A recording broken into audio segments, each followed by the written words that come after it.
अप्रैल और मई में होने वाले भारत की लोकसभा चुनावों में अमेरिका, यूरोप और यहां तक कि संयुक्त राष्ट्र की दिलचस्पी 2014 के चुनावों से भी ज्यादा है। 2014 में भाजपा की ओर से नरेंद्र मोदी को प्रधानमंत्री पद का उम्मीदवार बनाए जाने के बाद भारत के विपक्षी नेताओं ने दुनिया भर के मीडिया में उनके खिलाफ अभियान चलाया था। उनके प्रधानमंत्री चुने जाने के बाद भी ये अभियान चलता रहा है।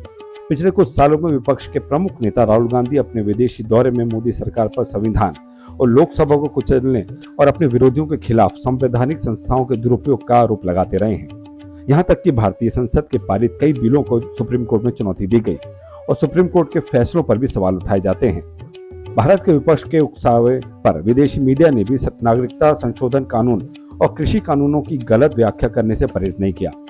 कश्मीर में लागू अनुच्छेद 370 हटाए जाने को भी अंतर्राष्ट्रीय मुद्दा बनाने की कोशिश की गई, जिसका पाकिस्तान ने लाभ उठाकर इसे संयुक्त राष्ट्र में उठाया।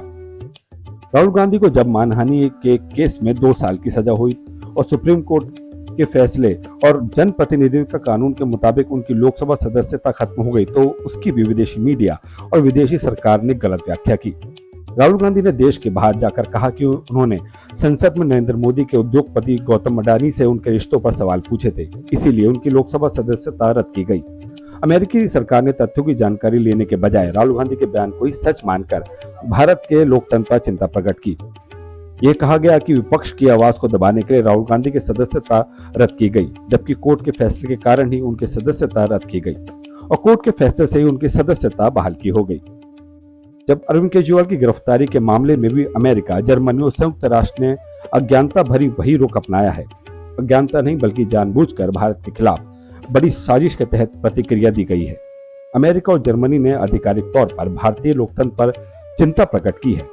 स्वाभाविक है कि यह भारत के आंतरिक मामलों में बेवजह का दखल है, जिस पर भारत सरकार के विदेश मंत्रालय ने दोनों देशों के दूतावास और अधिकारियों को तलब करके न सिर्फ नाराजगी का इजहार किया बल्कि भारत के आंतरिक मामले में दखल नहीं देने की नसीहत दी है।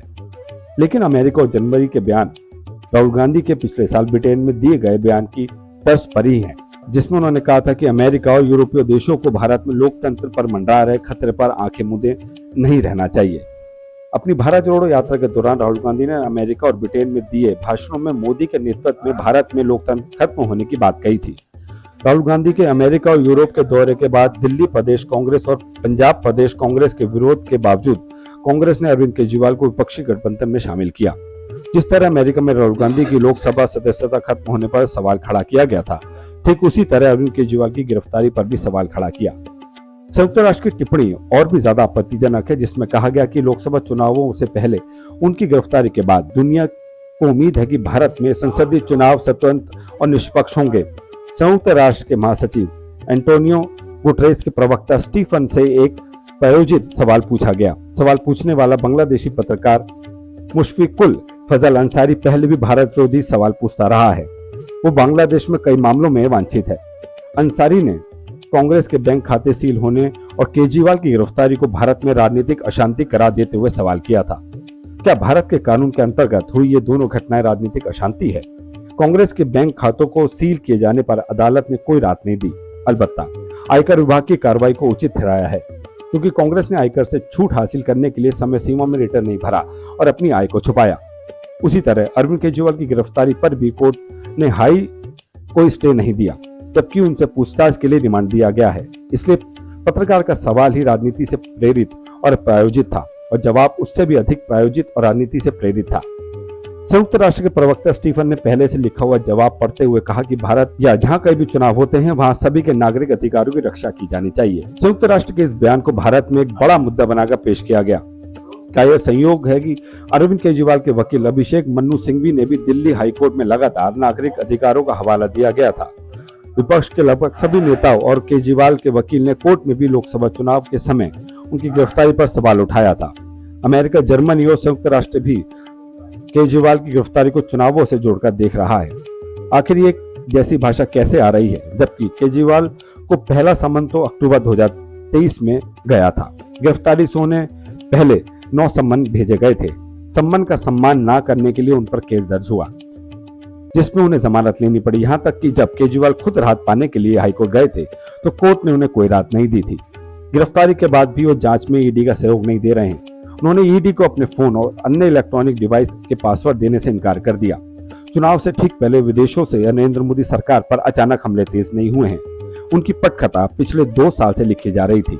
अमेरिकी राष्ट्रपति जो बाइडेन की डेमोक्रेटिक पार्टी का सबसे ज्यादा फंडिंग करने वाले जॉर्ज सोरोस ने कुछ महीने पहले कहा था कि भारत में लोकतंत्र जब पुनर्जीवित होगा जब नरेंद्र मोदी हारेगा। राहुल गांधी की भारत जोड़ो यात्रा के समय जॉर्ज सोरोस का एक प्रतिनिधि उनसे मिलने भी पहुंचा था, जिसकी राहुल गांधी के साथ चलते हुए तस्वीर वायरल हुई थी। राहुल गांधी जब भारत जोड़ो यात्राओं के दौरान अमेरिका और ब्रिटेन आए थे तो उनके सारे कार्यक्रमों का आयोजन जिन एनजीओ ने किया था उनको जॉर्ज सोरोस फंडिंग करते हैं। जॉर्ज सोरोस ने मोदी को चुनावों में हराने के लिए असीमित पैसा खर्च करने का ऐलान किया हुआ है। अमेरिका के राष्ट्रपति जो बाइडेन की पार्टी को सबसे ज्यादा फंडिंग जॉर्ज सोरोस ही करते हैं और वो अमेरिका की नीतियों को भी प्रभावित करते हैं। सवाल यह है कि क्या अमेरिका का बाइडेन प्रशासन नरेंद्र मोदी को प्रधानमंत्री के तौर पर नहीं देखना चाहता? खबर यह है कि अमेरिका मोदी के मुकाबले लचीले रुख वाला प्रधानमंत्री देखना चाहता है ताकि वो आसानी से भारत की राजनीतिक और आर्थिक नीतियों को प्रभावित कर सके। अमेरिका को कतई पसंद नहीं आया कि उसके विरोध के बावजूद भारत ने यूक्रेन युद्ध के दौरान रूस से तेल खरीदा। मोदी सरकार ने अमेरिकी दबाव के आगे झुकने से इनकार कर दिया था। अमेरिका का आकलन यह था कि भारत में मोदी विरोधी लहर चल रही है, इसलिए हिमाचल प्रदेश और कर्नाटक में कांग्रेस जीती है। उन्हें राजस्थान, मध्य प्रदेश और छत्तीसगढ़ में भी भाजपा के हारने की उम्मीद थी, लेकिन इन तीनों राज्यों में मतदान के बाद जब भाजपा की जीत की खबरें आने लगी तो चुनाव नतीजों से 3 दिन पहले 30 नवंबर 2023 को अमेरिका ने खालिस्तानी आतंकी गुरपतवंत सिंह पन्नू की हत्या की साजिश में भारत का हाथ होने का आरोप लगाकर मोदी सरकार के खिलाफ खुली कूटनीतिक जंग का बिगुल बजा दिया था। इसके बाद भारत ने भी तीखी प्रतिक्रिया व्यक्त की। भारत ने 2 टूक पूछा था कि अमेरिका में कितने खालिस्तानी समर्थक रहते हैं। चुनावों से ठीक पहले अमेरिका ने भारत विरोधी गतिविधियों में बढ़ोतरी हुई है, जिनका मकसद चुनाव से पहले प्रधानमंत्री नरेंद्र मोदी को राजनीतिक रूप से कमजोर करना है। इसका एक बड़ा कारण यह भी है कि अमेरिका अपने चीन विरोधी अभियान में भारत को मोहरा बनाना चाहता था, लेकिन मोदी सरकार ने इसे इनकार कर दिया। मोदी सरकार ने कहा कि भारत किसी का विरोध या समर्थन अपने हितों को ध्यान में रखकर ही करेगा।